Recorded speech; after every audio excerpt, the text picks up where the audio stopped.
यीशु के द्वारा सूखे हाथ वाले को चंगाई।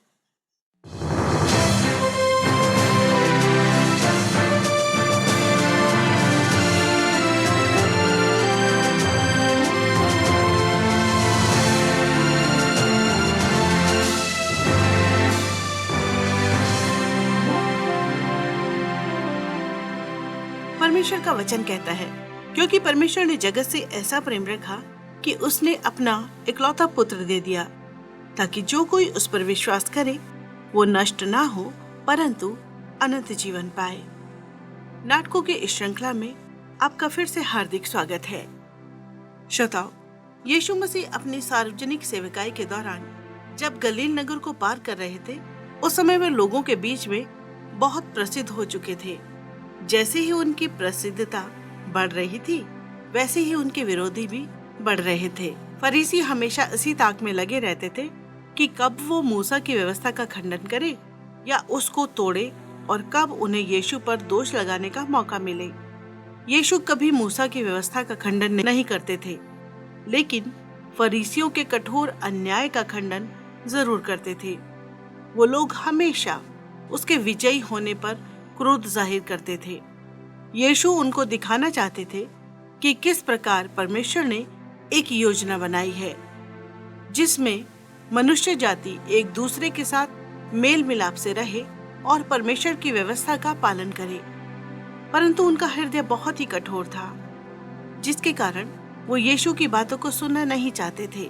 वो खुद की बनाई हुई व्यवस्था का बचाव करने में व्यस्त रहते थे और हर संभव इस खोज में रहते थे कि किस प्रकार यीशु का खात्मा कर सके। तो लीजिए श्रोताओ, प्रस्तुत है आज का नाटक यीशु के द्वारा सूखे हाथ वाले को चंगाई। ये नाटक परमेश्वर के वचन में लिखित घटनाओं और चरित्रों पर आधारित है।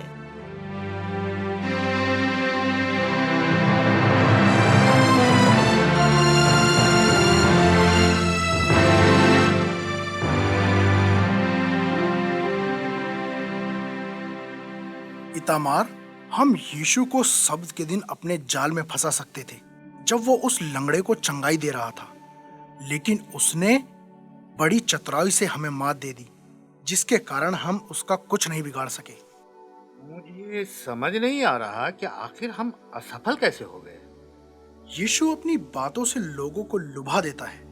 उसने हमारे मित्रों और सहकर्मियों के सामने हमें व्याकुल कर दिया। शायद हमें कुछ और बेहतर करना चाहिए, जिसके द्वारा हम उसका सामना कर सकें और उसे फंसा सकें। तुम सही कहते हो, लेकिन हम और बेहतर योजना कैसे बनाएं? वो परमेश्वर का वचन बहुत अच्छी तरह से जानता है। हमें भी और ज्यादा वचनों को पढ़ना और याद करना पड़ेगा। हाँ, हमें परमेश्वर के वचन में खोजना चाहिए कि व्यवस्था के नियमों से हम उसकी बातों को गलत ठहरा सके। आपने सही कहा। हाँ, हम उस पर अपने प्रश्न आग की तरह छोड़ेंगे, जिससे वो अपनी हार मान ले। मैंने सोचा था कि हम अपने आप को सही साबित कर देंगे, लेकिन यीशु ने अपने वचन के ज्ञान और बोलने की कला के द्वारा हमें गलत ठहरा दिया। ये तो बहुत ही घिनौनी बात है कि वो अपने आप को परमेश्वर का पुत्र कहता है। हमें उसको शांत करने के लिए कोई नया रास्ता खोजना पड़ेगा। उसे चुप कराना ही हमारा मकसद नहीं है। आप ठीक कहते हैं। जिस प्रकार वो भविष्यवक्ताओं का हवाला देता है, मेरा मन तो क्रोध से भर जाता है। यीशु एक ढोंगी है, जैसे और लोग जो उसके पास आते हैं ढोंगी हैं। मैंने सुना है वो वापस गलील को लौट गया है ताकि और भी आश्चर्य कर्म दिखा सके। शायद हम उसको पकड़ सकते हैं यदि हम किसी व्यक्ति को बीमारी का नाटक करवाकर उसके पास भेजें, और जब वो उसको चंगाई देगा तब हम कह सकते हैं कि ये व्यक्ति तो भला चंगा है। लेकिन मैं अब तक समझ नहीं पाया कि ये इतने बड़े आश्चर्य कर्म करता कैसे है। हम हर जगह उसका पीछा करेंगे और यह जानने की कोशिश करेंगे कि आखिर ये किस चालाकी से ये चमत्कार करता है। वो तभी रुक सकता है, लेकिन उसे रोकने के लिए उसकी हत्या करना ही होगा। हम उसे और ये कार्य नहीं करने देंगे। लेकिन हम अपने हाथों से उसकी हत्या नहीं कर सकते। हमें इस कार्य के लिए किसी और को खोजना पड़ेगा। हमारी व्यवस्था हमें किसी की हत्या करने की इजाजत नहीं देती है। इस काम को करवाने के लिए हमें चिंता करने की जरूरत नहीं है। हेरोदियों के बारे में तुम्हारा क्या ख्याल है? मैं जानता हूँ वो लोग भी यीशु को शांत करना चाहते हैं, उनके लिए किसी को मारना कोई बड़ी बात नहीं है। और वैसे भी रोमी उनके पक्ष में हैं। शायद हमें उनसे मिलना पड़ेगा ताकि हम उनके साथ मिलकर यीशु को मारने की साजिश बना सके। ये अच्छा सुझाव है। मैं उनके सरदारों से जल्द मिलने की कोशिश करूंगा। अंत में हम अपने कार्य में सफल हो जाएंगे। हमें और भी बड़ी संख्या में लोगों को अपनी तरफ करने की आवश्यकता है ताकि हम अपने कार्य को पूरा कर सकें। हाँ, और अंत में हम सफल हो जाएंगे। परमेश्वर हमारे साथ है।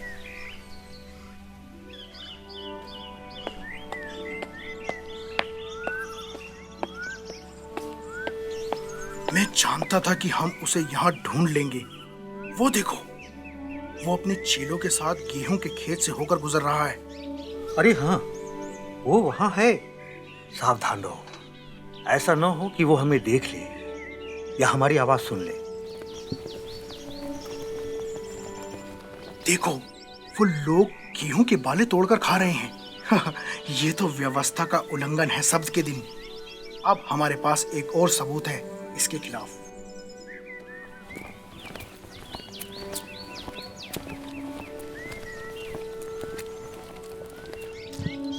यीशु, हे यीशु, देखो, तुम्हारे चेले शब्द के दिन गेहूं के बाले तोड़कर खा रहे हैं और आज के दिन को अपवित्र ठहराते हैं।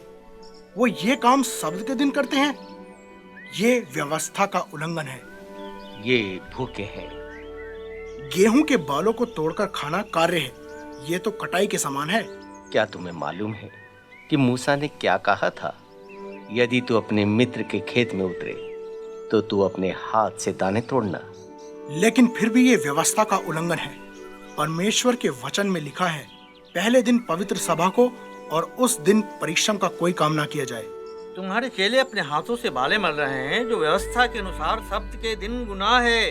हमारी मौखिक व्यवस्था कहती है बालों को हाथों से मलना, गेहूं को निकालना है। तुम्हारे चेलों ने 2 अपराध किए हैं, एक नहीं 2-2। क्या तुम्हें नहीं मालूम, जब दाऊद और उसके आदमी सबत के दिन भूखे थे तो उन्होंने क्या किया था? वो मंदिर में गए और उन्होंने भेंट की पवित्र रोटियां खाईं, जो रोटी केवल याजकों को खाने की आज्ञा थी। लेकिन परंतु उन लोगों पर दोष नहीं लगाया गया। क्या यही मेरे चेलों ने नहीं किया जो काम दाऊद और उसके आदमियों ने किया था? देखो, उनके चेहरे तो लाल हो गए हैं और हाँ, वो क्रोध से भी भर गए हैं। फिलिपुस, ये लोग परमेश्वर की व्यवस्था को गलत तरीके से इस्तेमाल कर रहे हैं। और क्या तुम नहीं जानते कि किस प्रकार याजक लोग मंदिर में सबत के दिन को अपवित्र करते हैं और अपने आप को सही साबित करते हैं? वो बलिदानों को तैयार करते हैं और मंदिर को आराधना के लिए उनके कार्य उचित होते हैं, क्योंकि वो कार्य परमेश्वर के लिए होते हैं और लोगों की सहायता के लिए, ताकि आकर परमेश्वर की आराधना कर सके। ये सब बातें परमेश्वर के वचन में लिखी हैं। मैं तुमसे कहता हूँ, उससे बढ़कर मंदिर तो यहाँ है। ये तो सरासर परमेश्वर की निंदा है। परमेश्वर का वचन कहता है, क्योंकि मैं बलिदान से नहीं, स्थिर प्रेम ही से प्रसन्न होता हूँ और होम बलि से अधिक ये चाहता हूँ कि लोग परमेश्वर का ज्ञान रखें। यदि तुम इन वचनों को जानते तो तुम कभी भी निर्दोषों पर दोष नहीं लगाते। प्रभु यीशु की बातों को ध्यानपूर्वक सुनो, ये सत्य बोल रहे हैं। ये परमेश्वर की व्यवस्था से अज्ञात है। ये उसके वचनों में उलट पुलट करके अपने आप को सही साबित करना चाहता है। इसकी बातों को मानना और इसके पीछे चलना हमारे लिए असंभव है। हाँ, हमें दूसरा मार्ग लेना चाहिए। चलो इतमार।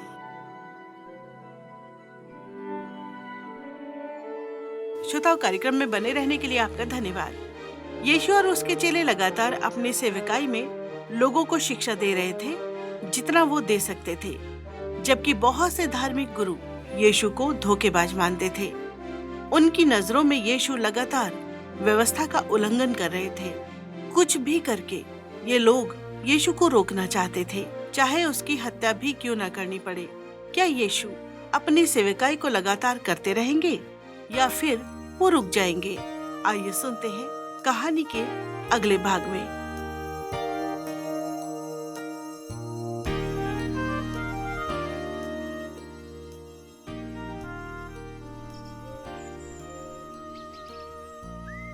बहुत बढ़िया। देखो देमास, जो सूखे हाथ वाला है वो आराधनालय के पास जमीन पर बैठा है, जैसा कि हमने योजना बनाई है। लेकिन मैं दुविधा में हूँ कि क्या यीशु उसको सब्त के दिन उसकी बीमारी से ठीक करेगा या नहीं। लेकिन मुझे महसूस हो रहा है कि वो सच में उसे ठीक करेगा, जैसा कि हमने सोचा है। हाँ, जैसा कि हमने योजना बनाई है। अब तो उन लोगों को शिक्षा देनी शुरू कर रहा है। क्योंकि परमेश्वर का वचन सीधा है और उसका सब काम सच्चाई से होता है। वो धर्म और न्याय से प्रीति रखता है।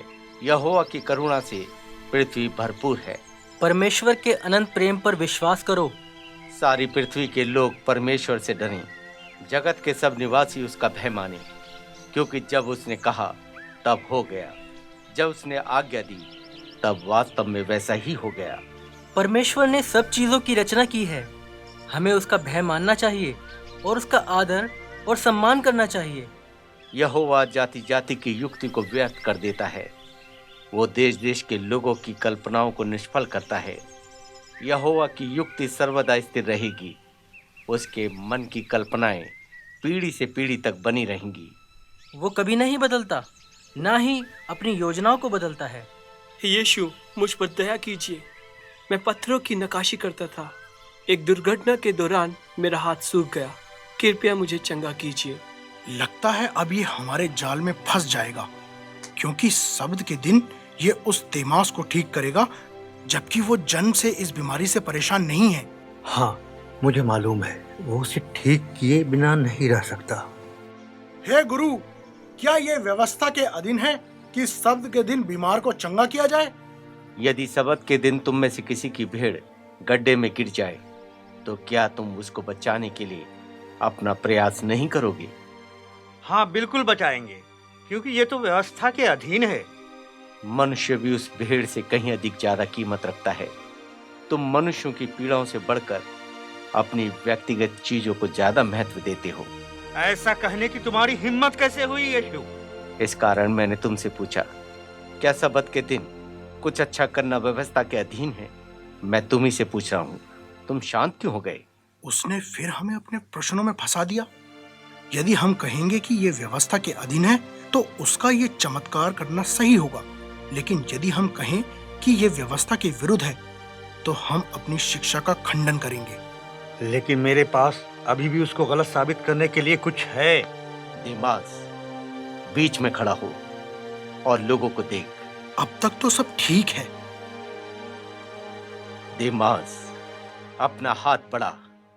वाह, आपने मेरा हाथ ठीक कर दिया। धन्यवाद यीशु, आपका बहुत बहुत धन्यवाद।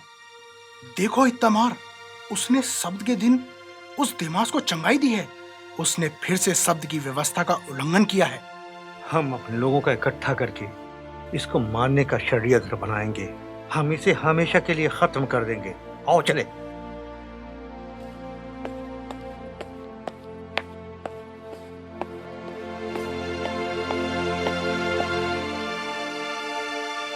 मनस्से, यीशु तो स्पष्ट और अधिकार से बोलने वाला व्यक्ति है। मैं देख सकता हूं कि कैसे लोग उसके द्वारा बदल रहे हैं। कुछ लोग समझ रहे हैं कि हमने शब्द के दिन को उनके लिए बोझ बना दिया है, बजाय इसके कि उस दिन विश्राम किया जाए, आराधना की जाए और प्रभु में आनंदित रहा जाए, जैसा कि परमेश्वर ने आज्ञा दी है। हमें निश्चय पूर्वक सब्त की व्यवस्था का पालन करना चाहिए। हम व्यवस्था का पालन करने को बाध्य हैं। लगता है बड़ी संख्या में लोग यीशु को परमेश्वर का पुत्र मानने लगे हैं। वो खुलकर परमेश्वर की निंदा कर रहा है। वो मसीह नहीं हो सकता। वो एक ढोंगी, अपराधी और व्यवस्था को तोड़ने वाला है।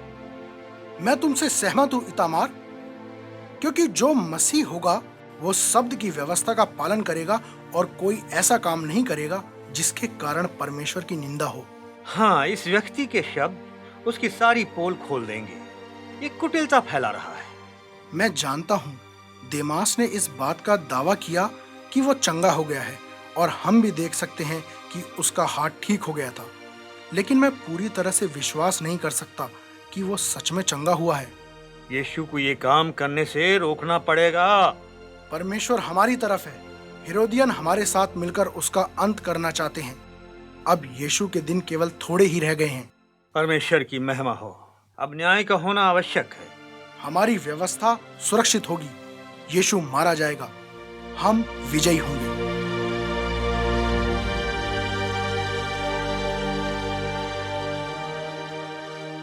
श्रोताओ, यीशु और उसके चेले लगातार गलील में अपनी सेवा को कर रहे थे, जबकि धार्मिक गुरु लगातार उनका विरोध कर रहे थे और उनकी सेवा को रोकने का प्रयास कर रहे थे।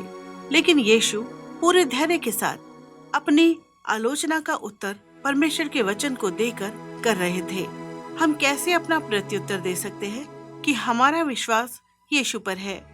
हमारे लिए ये आवश्यक है कि हम परमेश्वर पर विश्वास रखें और प्रार्थना करें, ताकि इस प्रकार के लोगों का सामना करते समय परमेश्वर हमारा मार्गदर्शन कर सके। परमेश्वर ने हमारी रचना की है। उसने मुझे और आपको बनाया है। क्योंकि उसने हमें बनाया है, इसलिए हम उसके लिए बहुमूल्य हैं। वो हमसे अनंत प्रेम करता है। परमेश्वर ने अब्राहम को अपना मित्र कहा। उसने मूसा से स्वयं बातें की जैसे कोई अपने मित्र से बातें करता है। परमेश्वर हमारा मित्र है। हम उससे एक मित्र की तरह बातें कर सकते हैं। आइए अपनी मन की गहराई से परमेश्वर से प्रार्थना करें। आप इस प्रार्थना को ध्यान से सुने और अपनी व्यक्तिगत प्रार्थना बनाएं।